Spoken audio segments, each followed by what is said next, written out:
It is on and you are recording. So, and you can edit this, so if I swear.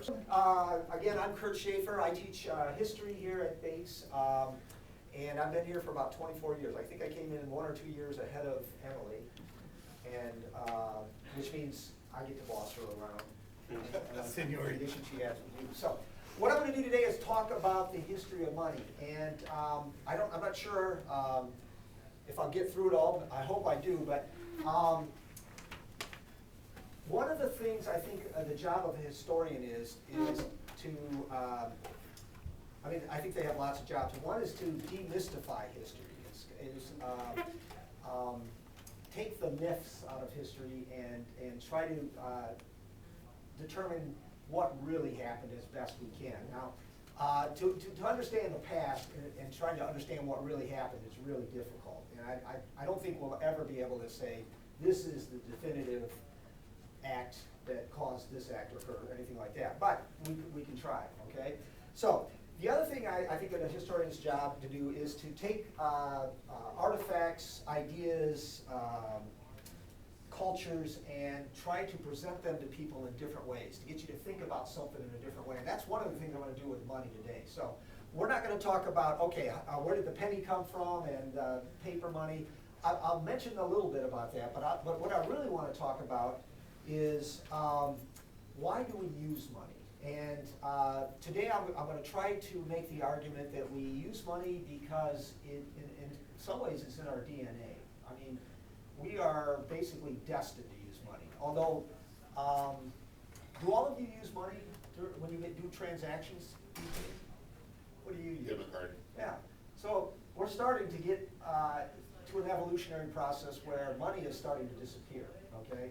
And at one point, I'm not sure I'll get to it today, we'll talk about Bitcoin and things like that. So anyway, so that's what we're going to talk about, history of money. Now, in my courses, what I like to do is ask lots of questions and get your ideas about things. So you know, you can just sit there and listen to me talk as if you fall asleep. So hopefully you don't mind me calling on you or asking you questions, okay? And if I forget your name, I'll apologize. So the first question I have is this. What is money? So, Brian, how would you answer that question? What is money, as far as you're concerned? Money is a thing that we could trade for something else. Okay, so it's an item of trade, okay?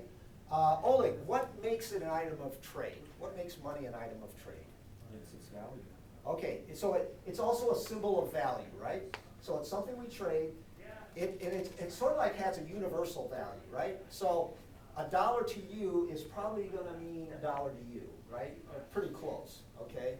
And that's why money is such an effective trade item, okay? Now, one of the things I want you to keep in mind is when we trade, we want to make it as smooth and as quick as possible.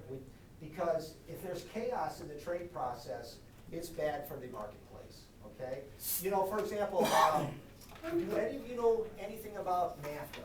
Have anybody heard about NAFTA? Okay. Oh, yeah.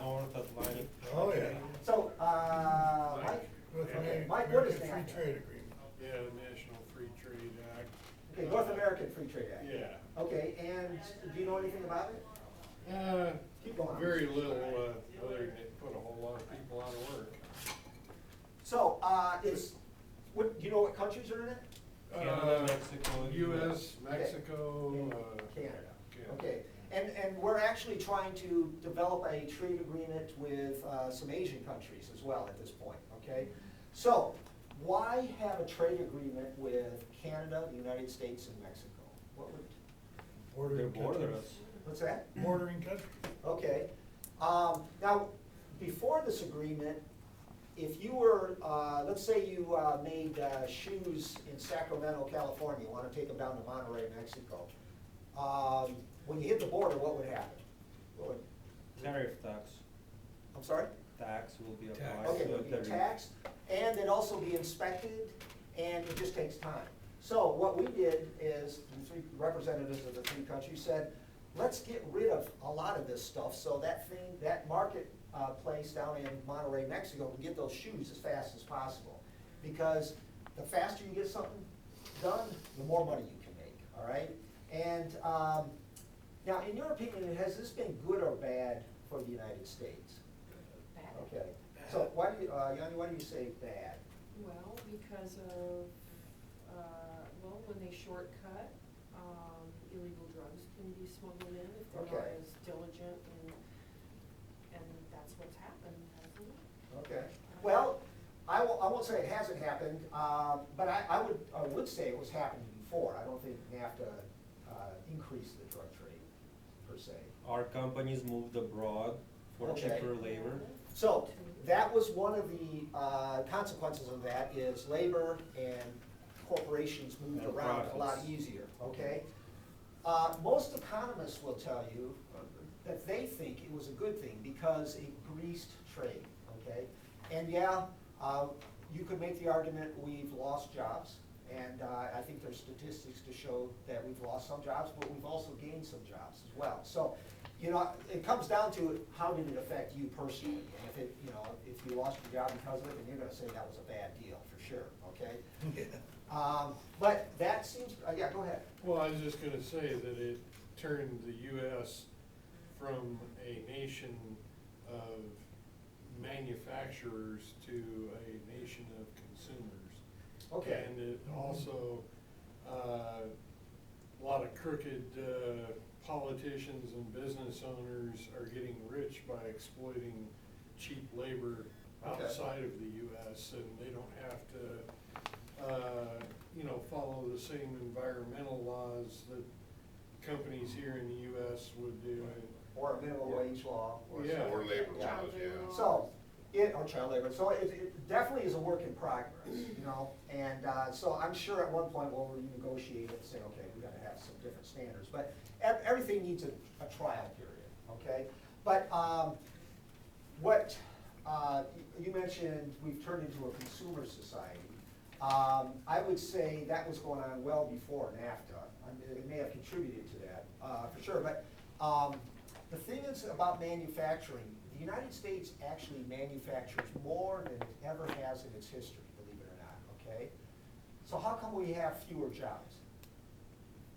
Increase in Automation. population. Okay? Not necessarily. Would you say? Automation? Yeah, technology is what is driving, it's not overseas jobs, because those overseas jobs are going technical as well, but actually, when the technology comes out, the jobs actually start coming back, or the process starts coming back here, not the jobs necessarily, but then they hire people to run these machines and stuff like that. So it's, there's a lot going on, and we're in kind of an era, any era of transition is really volatile, and I think we're in one of these volatile periods. So anyways, but any other ideas of what money is? Any other comments about what money is? So it's a value, it's an item we trade for. Anything else? It's evil. Yeah. Okay. It's a corrupting, Okay. entity or force, you know.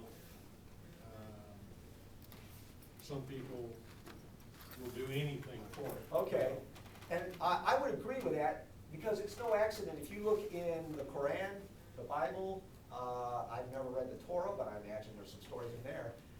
Money, it makes up a lot of the parables, and it's usually about the evils of money. I mean, there's that one parable where Jesus goes to the money changers and, you know, overturns the tables and says, you know, a rich person has as much chance of going to heaven as a camel does going through an eye of a needle. So, evidently there's a moral to that. So, but yeah, it kind of facilitates greed, and in our society, greed has, I mean, some people think greed is good, but I think most people say are kind of wary of greed. Okay, so I think those are all good answers.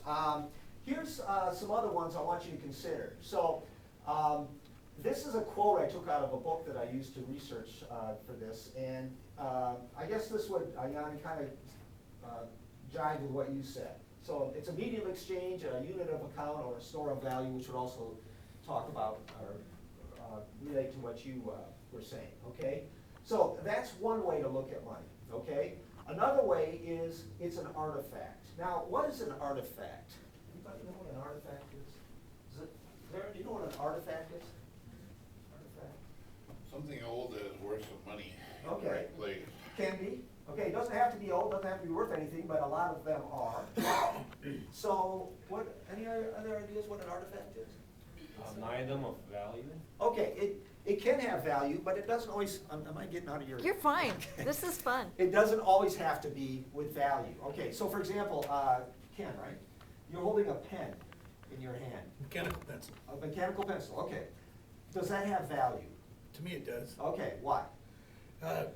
Because I learned how to load it this year and use Okay. it besides a regular pencil, and it writes finer, and I like it. Okay, so it's a useful tool for you to use, okay? Mhm. Artifacts often can be tools, but artifacts are also representative of our culture in many ways. So, how would you say that's representative of our culture? I wouldn't. Okay, you I'd would- say our culture is more computerized than Okay, mechanical well, pencils. I mean, I have a mechanical pencil in my pocket, it's not as nice as yours, but, what is, I mean, pens, pencils, what does this say about our culture? I mean, we all have them, right? That we have a language. Okay, that we have a language. A written That- language. Yeah, written language, okay, there you go, all right? And we like to communicate with each other, right? And we like to remember things, right? And, I don't know about you, but my memory is not very good, so this sucker comes in handy a lot, okay? I'm reading, I just got done, let me just say the truth, I just got done reading a book, by a guy, well, by a lady named Hilary Mantel, and, it's about, it's a historical fiction about a guy named Thomas Cromwell, who was around when Henry VIII was. And he supposedly had memorized the New Testament, okay? And that was an era when, that's when people relied on their memory a lot. And we don't need to do that because we've got pens, pencils, we've got video cameras, we've got tape recorder. Thanks for your patience, what did you want to say? Well, I just wanted to say there, I just learned that the Aborigines in Australia have no written Sure. language at all. Many Native American cultures do not as well. Uh-huh. So it was past stories on it, okay? So artifacts are representations of culture. So, you know, you look at the dollar bill, all right?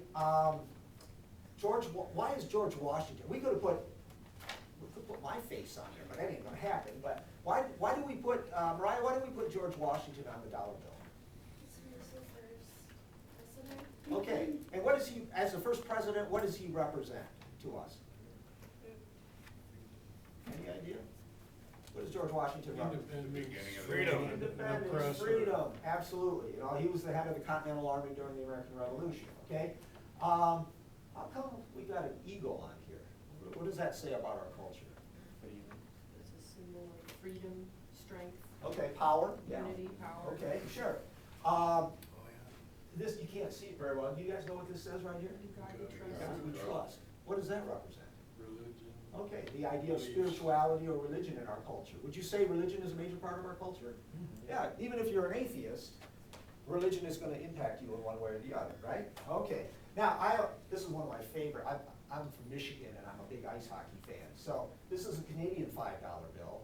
And when this first came out, I got a huge kick out of it because, I'm used to seeing stuff like this, and I think, I got a bunch of guys playing pond hockey on their $5 bill. This is what I used to do when I was a kid. So what does this say about the Canadians? They love hockey. They like hockey. Hockey is their national sport. It's their They passion. don't have a very long history. Okay, not as long as the United States, okay? But it's also a history that has a lot less conflict in it, you know? These are symbols of power, right? Is this a symbol of power? Does the United States see itself as a powerful country? Yes, and dollar bills are international currency. Almost, you go to any country, and if all you got are dollar bills, you can trade them, okay? So this is sort of like a message or a business card from the United States. Hey, you're in Libya and you're passing out dollar bills, people see those, and they're getting a little bit of your culture that you're giving them, okay? And psychologically, we believe this has an impact on them. So that's how money is an artifact, okay? So that's one way it's a tool, okay? Now, what does it mean to be alive? I forgot your name, I'm sorry. Me? Yeah, Paul, Paul, all right. Sorry, I forget. What does it mean to be alive in your opinion? to have awareness, Okay, to have awareness or function. Any other examples or ideas? pain. Pain, to be able to feel pain, yeah. You're changing, evolving. Okay, changing, evolving. Now, I'm not sure money is aware of anything, I doubt it, okay? But it does change, okay? And by change, I mean the values change, the way money is used changes, the makeup of money has changed. So in human history, what would you imagine the first money was?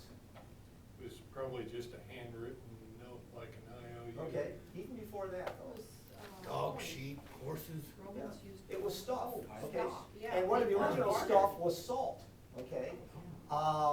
That had value. So it was anything that had value. Now with money, what we normally think is something that has value that will last over a period of time. And not the value, but the actual object. So somebody mentioned sheep, okay?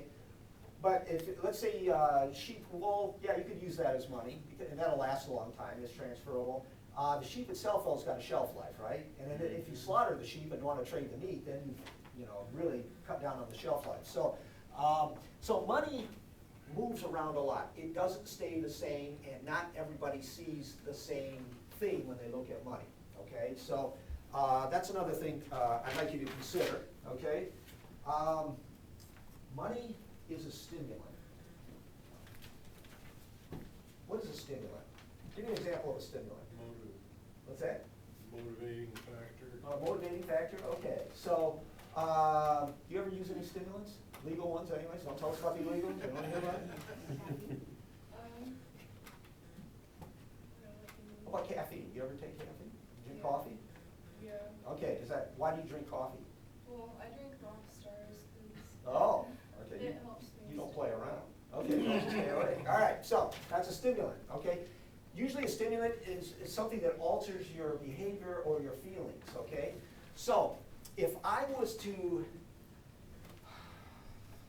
Zarin, if I was to give you $100 bill, I'm not gonna do this, but if I was to give you $100 bill right now, would that change what's going on in your head right now?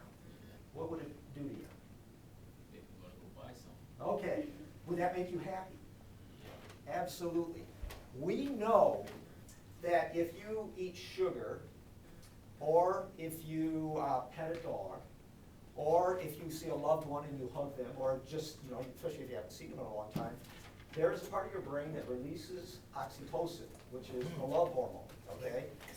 And money will do the same thing to you.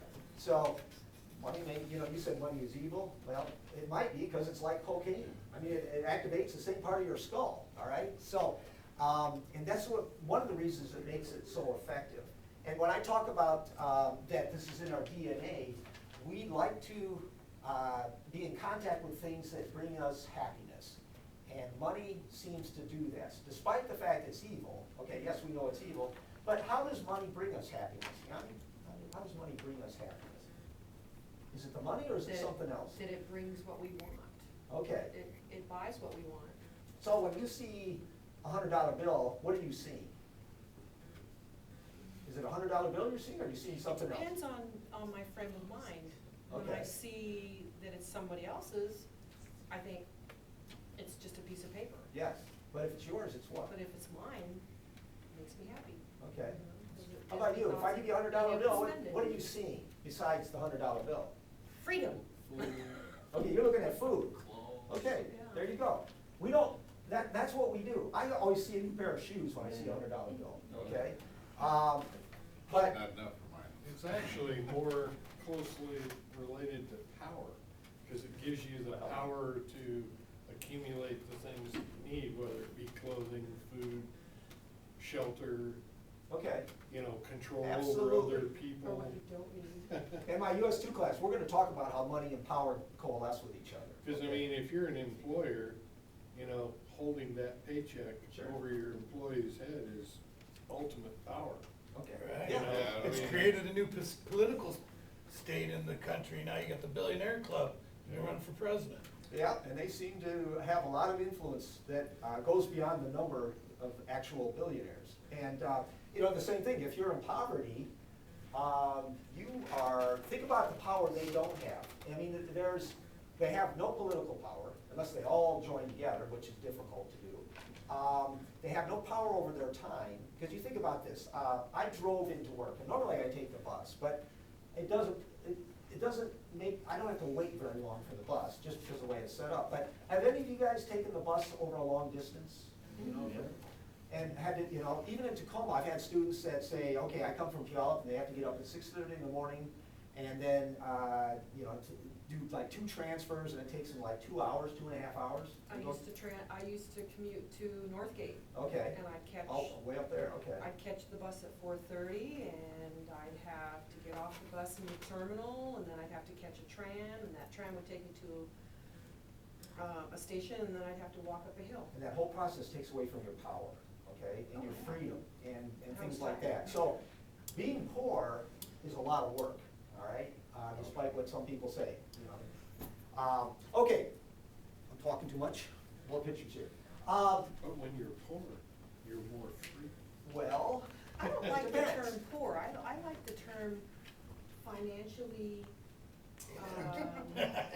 We're not being politically correct you in know, it. trying to be politically correct. Yeah, you can say it. I'm I trying mean, to. it's on, it's gonna be on film, whatever you say. You can say what you want. I hope somebody's gonna edit this. Financially challenged, Financially challenged. that's what I, Fair the enough. term I Okay. use. Now, another thing I think money does is it defines what normal is, all right? So what is normal? I haven't known that for a long Society's time. way of thinking. Okay, it's what society, most of society thinks should occur, all right? So, for example, last class, we were talking about animal rights. And when my dad was a kid, he told me a story. He lived on a farm in the Upper Peninsula of Michigan, and he was talking about, you're not gonna like this story, when they had excess cats and dogs. So, now they had dogs on the farm to chase away the fox and other predators, and they had cats to keep the vermin out of the barn and away from the other animals. But they didn't want too many of them because they'd have to feed them, all right? And too many dogs would also chase away the game, and too many cats would kill the wild birds that my dad and his brothers relied on, and his dad relied on to hunt to eat. So when they had too many animals, they'd round them up, stick them in a potato sack, with burlap, put a rock in it, tie it up, throw it in the lake. That was the end of it, okay? That was their version of normal. Nobody batted an eye at that. Would you do that with your pets? If you had extra pets? Why not? That's cruel, Why is it cruel? because Dead's they're dead. living. Is it cruel because it's really cruel, or is it cruel because you think it's cruel, because that's what you've been taught? I think it's cruel. Okay, you think it's cruel, basically, okay. See, I'm not saying you're wrong, but I would also say society has told us that that's what you do not do with cats and dogs, okay? Do you eat meat? No. You don't? You're a vegetarian? Okay, well, You know, that what doesn't they do work. to those vegetables before they end up in the grocery store? Cut their heads off. Rub their skin off. Yeah, okay, so, Boil. anyways, normal is what society says it is, and most of our laws are based on what we think is normal, okay? So, when it comes to money, it helps define morals by, for example, Ken, how do most people obtain money? But working. By working. And working has certain rules you have to follow, and they're about dress and schedule and behavior and stuff like that. So we have these general workplace rules that are considered normal, and because we want to get the money. Well, you know, in most cases, you got to do something to get that money. Okay. Now, this was just mentioned, but I'll just. Money is a mechanism of control, because would you say America is addicted to money? Oh, yeah. Oh, yeah, Okay. too much. And I think it was, in some ways you could say it's cultural, it's in our DNA, you've got the oxytocins flowing around. And you can certainly cause people to change their behaviors with money, okay? Either by bribing them or keeping it away, okay? So, money is definitely one of the ways we worry about, or we can talk about social control. There's a guy named Michel Foucault, who's a theorist, and he talked a lot about this. So he basically says what a culture wants to do is produce people that will follow that culture's norms, because that means you'll have stability. The people on the outside of the norms, we call them criminals, or we call them insane, or something like that. So if they don't follow the rules, all hell breaks loose. And so he basically looks at everything. So would you say the clock is a form of control in your life? Oh, yeah. Yeah. Emily says, hey, class starts at 1:40. Then you all know, be there by 1:40, okay? I always kid about the high school.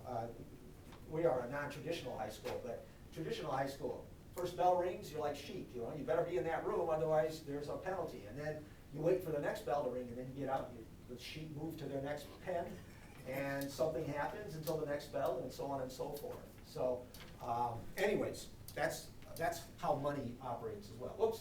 Now, I think I skipped one. By the way, when you Google that word, you get some interesting things. So I had to go to Greece real quick. Money is a lubricant, and I kind of mentioned this before in the fact that money makes it easier to trade. Okay, so the thing about trade is this. Let's say, let's say I have fish. Okay, you like fish? Okay, so I have fish. Let's say I got some Copper River salmon. Okay, and you want some, but you don't have any money, but you're going to trade me something. What do you got to trade for Copper River salmon? What would you give me? I'll make you a denture or a crown. You make me a denture or a crown. Okay, so now we got a problem, okay? Actually, right now, I may use you in the future. These two teeth are fake because I ran into a clothesline pole when I was a kid. So, but I don't need it now. So, I'm sorry, we can't trade, okay? But money allows us to have these trades even if we don't have what the other guy wants, okay? So, if you said, oh, I'll give you $20 for that Copper River salmon, and I said, well, okay, I don't need your dentures, but I'll take your $20, okay?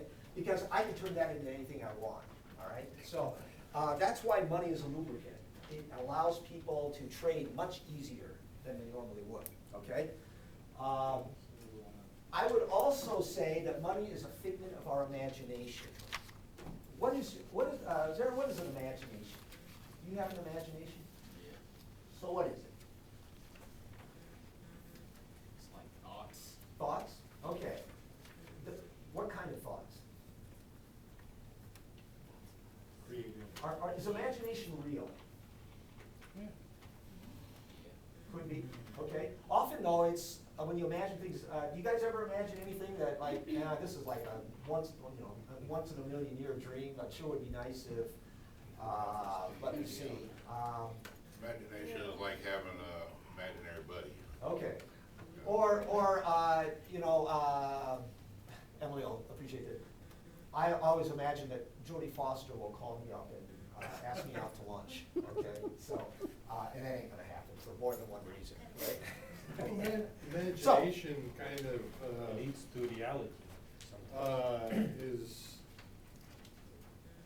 the fuel for the stimulation, Okay, you know? could be, sure. I mean, if we had no imagination, you know, you wouldn't know to acquire more Copper River salmon than you needed.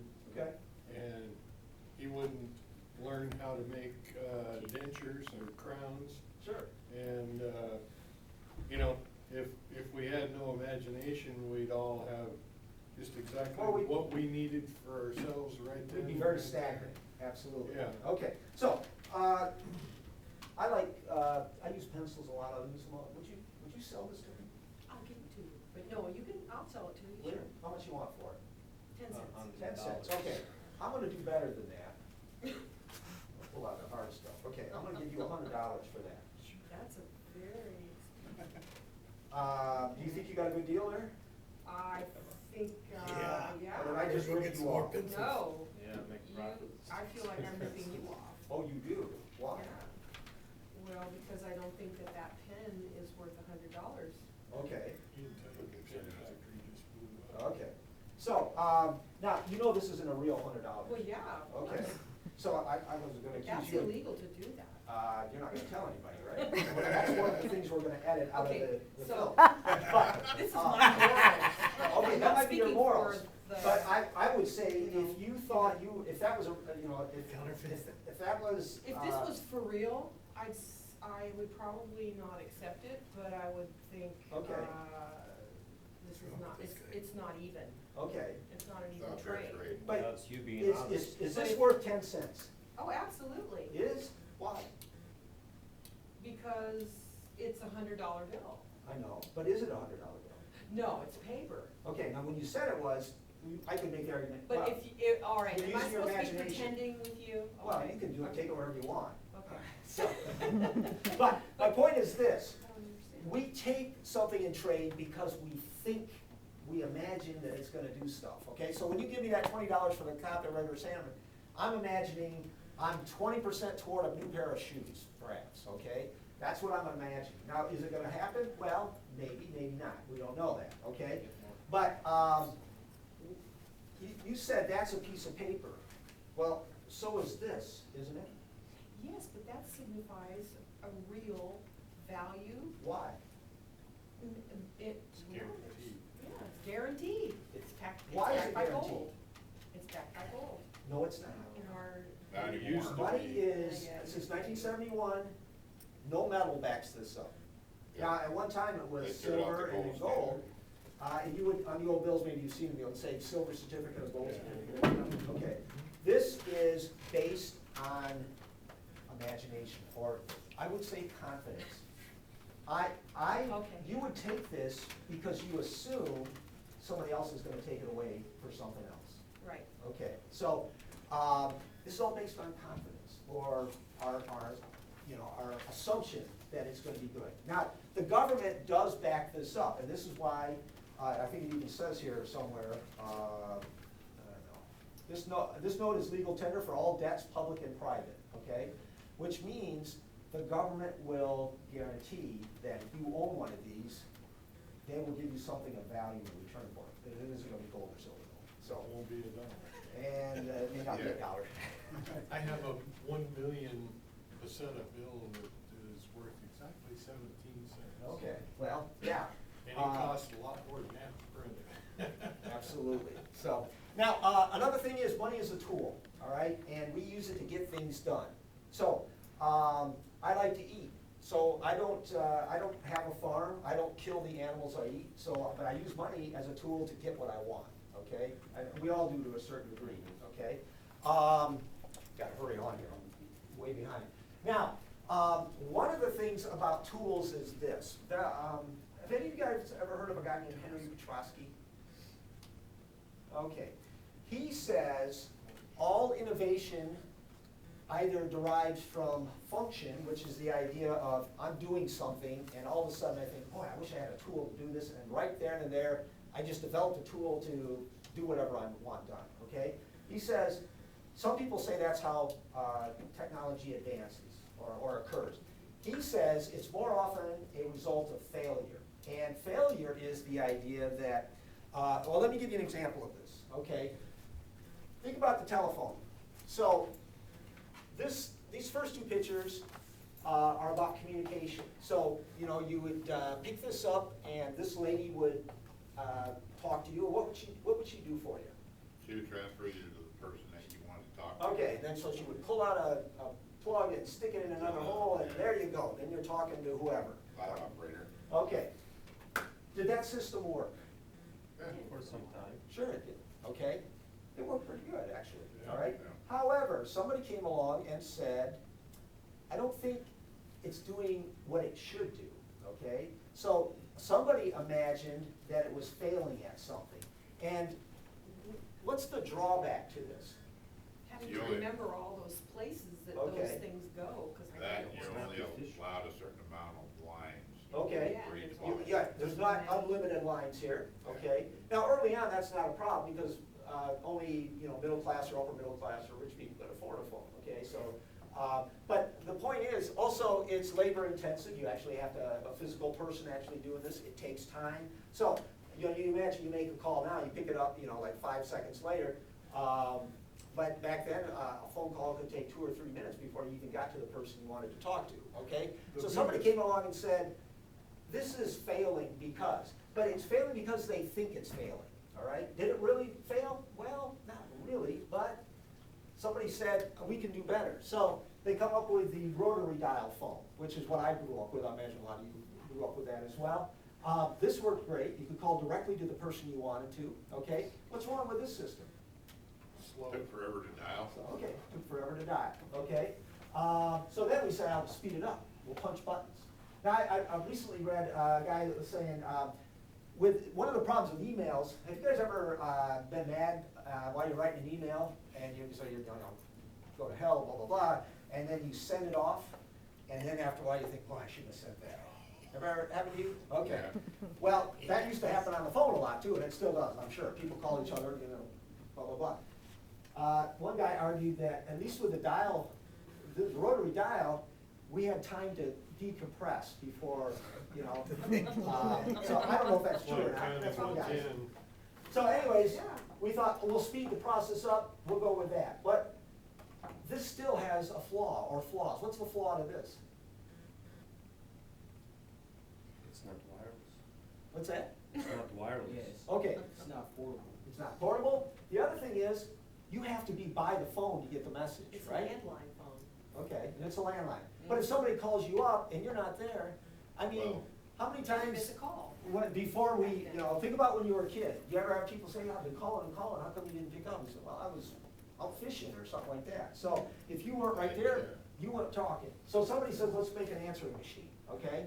And that worked fine.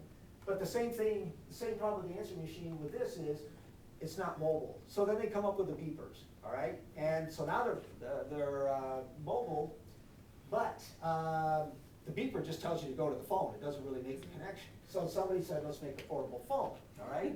And that'll solve everything. So they made it, but what's the problem with this? It's Bulky. huge and It's heavy. huge, okay? Didn't So they said, work well. let's downsize it to this, okay? That didn't So- work well either. All right, and part of it was due to bad technology, but also it was big and bulky. Imagine carrying one of those things around in your purse. Batteries didn't hold the charge. So then they make them smaller, okay? And then they said, well, we can call people with this, but you know what, we're used to computers, and I'm on my computer as much as my phone, and so somebody came along and said, hey, let's put them together, okay? So they make the flip phone, all right? And then they decided, one of the problems with flip phone, for me, is I couldn't see it very well. So now they make pretty good sized phones that, tell me something you can't do on this. I mean, you can't cook food, but I just read you can get an app for birth control on these things now. So, you know, sky's the limit. What were you gonna say? I was just gonna say navigation. Absolutely. And I used MapQuest, or not, that's what I used to use. So I used the GPS on that system. And one of the beauties of the GPS, I don't know about you, if you have a significant other in your life, but the number of arguments I've had with fellow passengers and drivers has dropped a lot with GPS. I don't know if you've been that way in your life, but, But you know, these telephones is a good example of social control. well, absolutely, yeah. Because you've Foucault would got to agree with have you. the latest and greatest thing. How many times have you seen telephones that kept getting smaller and smaller and smaller, and then once they got so teeny tiny that nobody could see them, well, hey, the next latest and greatest thing is a bigger Well, and bigger yeah, phone. they're kind of creating their own markets and so, Yeah. yeah. India's come up with a $4.95 phone that I heard about yesterday. Well, I think that's the next phase, is making them cheaper. Cheaper. Because, you know, they are fragile, you pay $200 for a phone, you drop it, and there it goes. Okay, so anyways, we can think of money as this way. Money goes through an evolution, and part of it is because we're using an artifact or an item that works, but it doesn't do everything we want it to do. Somebody says, you know what the problem with this money is? It's too heavy. Let's use paper instead of gold, okay? And so we'll talk. Now, biology also, money also has a biological aspect, which is what I want to talk about next. So, what is it biological? What does that mean? Anybody? Study of life. Okay, so the study of life. What else? Anything else in biology? Evolution. Disease, evolution, hormones, oxytocin, all this stuff, okay? So what I wanna do is,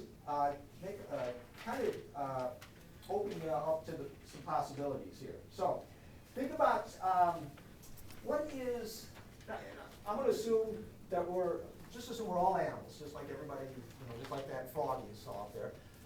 What is the number one thing life needs, whether it's plant or animal? What's the number one thing it A needs? cell. Water. Okay, what's that? A cell. A cell, okay. water, Air. air, okay. Anything else? What was the question again? What is the most basic thing we need? Yes, we need oxygen, yes, we need Nutrients. water. Nutrients, energy, that is the basic thing. Without energy, we die. And we get energy from a lot of sources, okay? And the same thing with animals. So this is this is sucrose, okay? And plants and animals use this, okay? And so energy, I would say, make sure I got this in my hair. Edit this part out. Okay. Energy is the currency of nature, okay? So, for example, you said you would buy that Copper River salmon off me, right? You might buy it off me, okay? What are you gonna do with that Copper River salmon? Put it in my belly, eat it. Eventually you're gonna eat it, right? You're trading for energy, okay? And that's what nature does, okay? You think about every animal that has an exchange.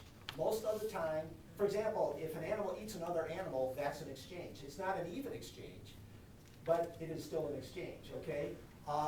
Ultimately, when I pay my bills, I always want to make sure I have enough money for my groceries, okay? That's at the top of my list. Yeah, I need, I gotta pay the rent or the mortgage and all this other stuff, gotta pay for my car. But if I lost my car, I'm not gonna die. If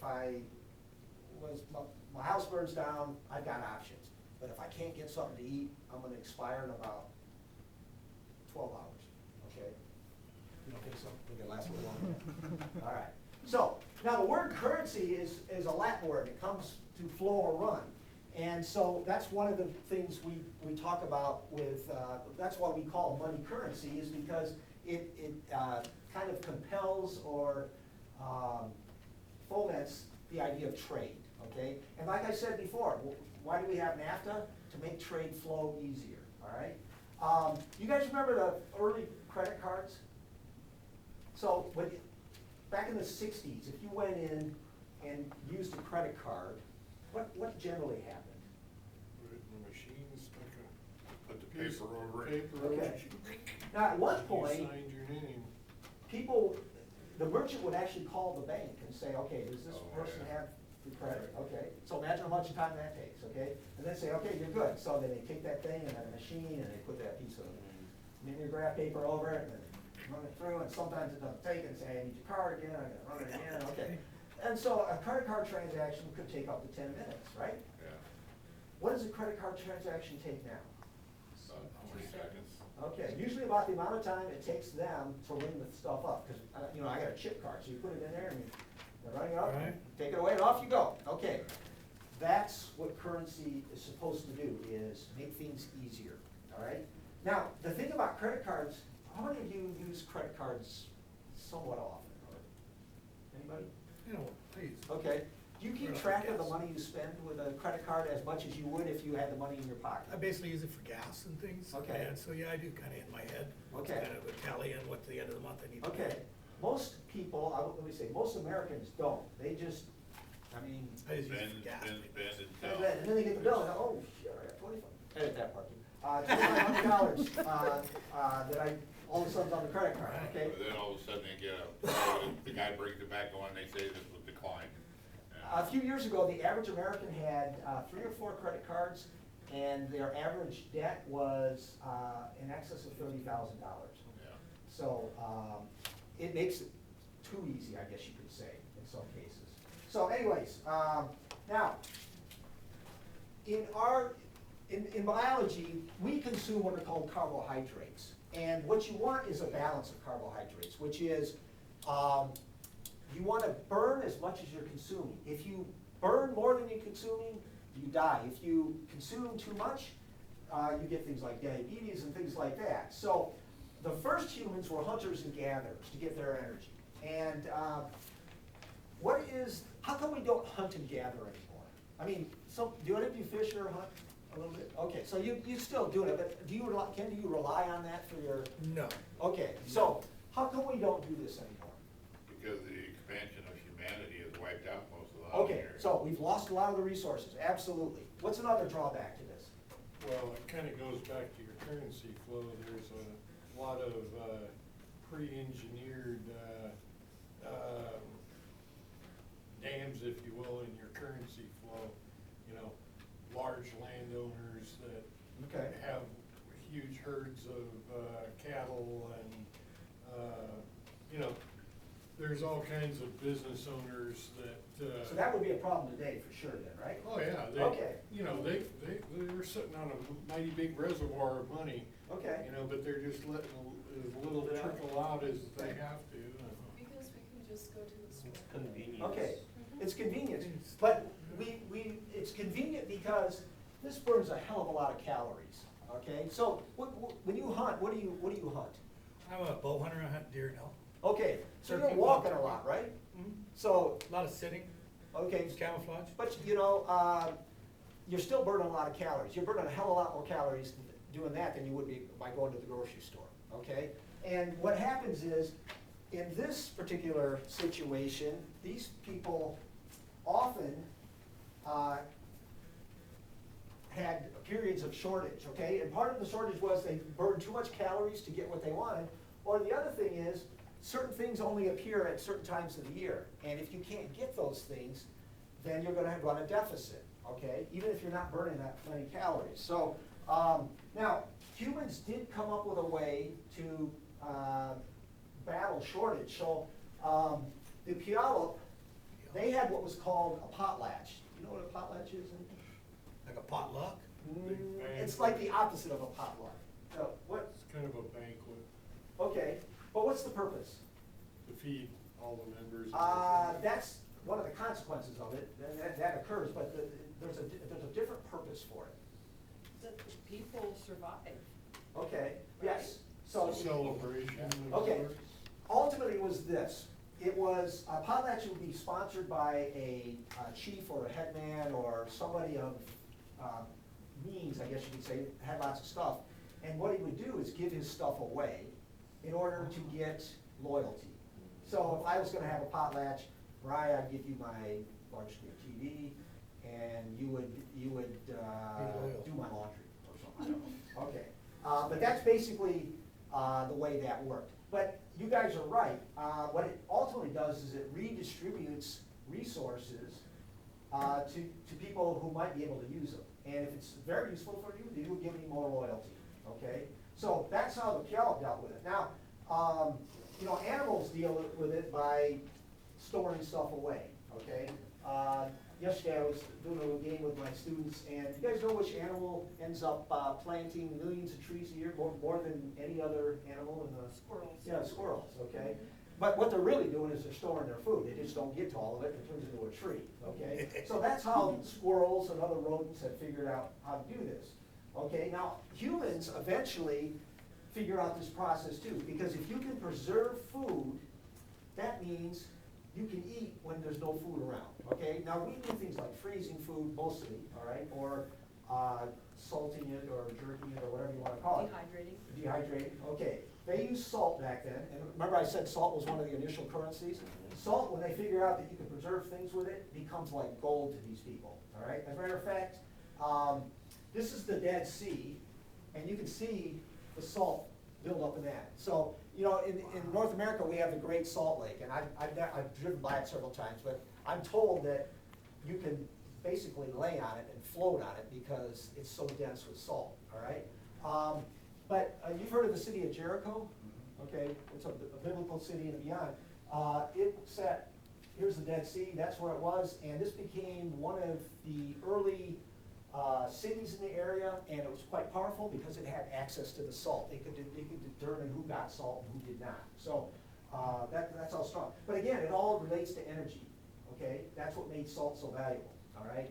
Now, Plains Indians, they don't have access to salt because, you know, salt either comes from the oceans or it's in the ground, and these guys aren't generally close enough to the ocean, or they're not digging in the ground that much. So what they did is they slow dried their food, okay? So stick it in the sun, just let it air out, and then when I got to a certain point. And this stuff is called pemmican. Anybody ever heard of pemmican?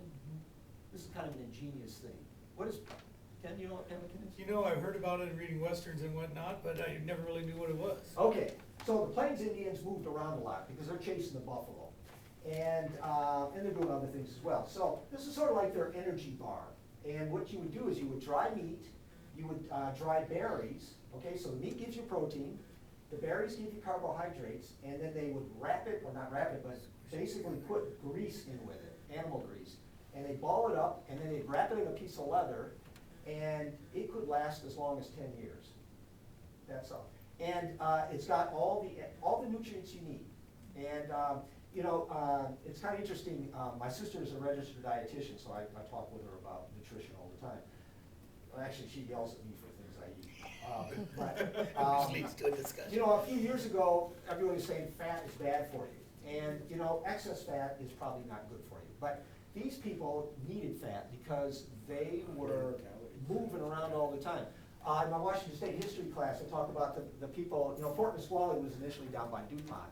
And if you read what these guys ate, or people going on the Oregon Trail, they often took bacon with them. They would cook the bacon, they would eat it, and then they would take hardtack, which was a Biscuit or something? hard biscuit that had been preserved, okay, and dip it in the grease, and the grease would soften up the biscuit, but also give them fat, okay? Sometimes they'd eat the bacon raw if they were in a hurry. I can't imagine doing that, but anyway, so humans over time have figured out how to save food, but the problem with this is sometimes it doesn't work. And when it doesn't work, then people die. Sometimes you can't find the buffalo. Sometimes the berries don't come out because of a drought, okay, and things like that. So we have to come up with a different system. So, but one of the things that happens is this. If you have excess of something, that means you have something you can trade with, right? So, you know, you're gonna make dentures, right? Is that that's a program you're in? Okay, so, I guess I don't know much about that industry. Mostly what you do is wait for somebody that's got a problem, and then you measure the dimensions of their need, and then you create it, right? So you guys don't generally make excess, okay? Any of you ever done any farming? Okay, what'd you grow? Hey, Hey, okay, so did you have horses that you, no, cows? I worked for a dairy farm. Okay, so did they sell their excess hay? No, Oh, okay, did they use they anything like that? actually had to supplement what they could grow Okay. with, from buying it from other So farmers. most farms, what they wanna do is take care of their own basic needs and sell the rest. My dad, I told you my dad grew up on a farm, it was a potato farm, and during World War II, they had 5, 6 people in their family, so they had their needs, but then the government bought everything else, because they needed to send that stuff to the troops, so. So the government's paying you CRP not to farm your land. Well, they did at certain points, yeah, so, anyways, You get so, if you can create excess by preservation, whatever, that means you got something to trade with, which means you have currency, okay? And we talked about exchange. Some animals exchange all the time. Some of it is skewed, so, you know, this is, I think the zebra's getting the short end of the deal on this one, okay? Some of it is symbiotic. So, for example, we have bacteria in our gut. Some of it is bad. Matter of fact, we know that's where ulcers come from, is some of the bacteria, okay? We used to think it was, remember what they used to say it was over? Maybe Coke, Coca-Cola. Well, yeah, real spicy foods or stress. And no, that's not it. It's actually a bad type of bacteria, okay? But we also know there's good stuff in there that if you don't have, you'll have digestive problems. So, you know, so we have symbiotic exchanges, okay? Exchange occurs at the cellular level. So for example, mitochondria provides energy for the cell, and in return, the cell gives mitochondria protection. So there's a symbiotic relationship there, okay? And they're not spending money, they're just trading, okay? You know, we're in the bee season now, so what does the bee get out of the plants? Okay, pollen and sucrose, okay? They get sugar out of it, okay? And the plant, what does the plant get out of it? Pollination. Okay, yeah, propagation, right? It helps the plant survive, okay? That's why, you know, this bee shortage that we're experiencing right now is such a dangerous thing, okay? And then, you know, of course, we raise animals to either eat, or I guess you would say this is a human animal symbiotic one. We have dairy cows, and, you know, we give them whatever they need. So, I'll show it to Dave. what's that? That's on me, yeah. And then, you know, again, since energy is so important, how come we don't raise these animals to eat? I suppose we could eat them. Why not raise these animals to eat? Probably because there's a good chance that you might be the one getting ate. Okay, could be, there's even another reason. What do these things eat? Meat. Meat, what do we eat? Consume a lot of meat. Meat, okay, they're eating the same thing we are. So that's no exchange, that's a waste if you're a human. You're not gonna raise a carnivore to eat, all right? You might hunt them, but you won't raise them because you're using way too much energy for the energy you get, okay? And then, you know, I'll tell you what, Emily, I'm not gonna get through all of this. How about if I mention one more thing, we pick it up another time? That'd be Okay. all right? So, actually, you know what? Let's stop right there. Probably a good place to stop, because we're gonna talk about different systems of exchange with humans, so. Does anybody have any questions? I know I talked a lot. Concerns? You think money's going away and we're going to credit cards and ATM, debit cards Well, all the time and and it's no all more about cash? speed though, right? Right. All about speed. Nowadays, when somebody's writing out a check and you're behind them, Right, it's. yeah, I got real irritated out at the store. Why didn't you have that written before you got in line? Or Why'd you use a how to debit dig it for card? Changing Yeah, the give it purse. That's what I was thinking. Well, Come on, the thing man. is, everybody I used to be that assumes person. They're going to credit cards and debit cards to speed things up for the consumer. Well, it's It's It's just for everybody. tracking us. It's for everybody. No, it's more for in case of To aggression. cut down on the criminal It's world. easier to take it all away from you, Well, because it doesn't exist in your pocket. Oh, yeah, good point, Mike. It exists out in space. well, we're actually gonna talk about that notion, at a future date. Interesting stuff. Anyways, okay, thanks, you've been. Hey, I'm good gonna stuff. give that back to you, 'cause